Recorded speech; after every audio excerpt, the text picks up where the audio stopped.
¡Al piso!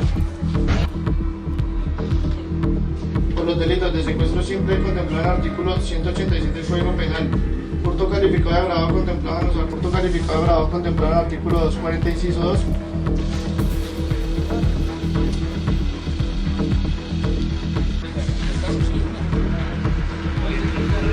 ¿En el vehículo, en el suyo?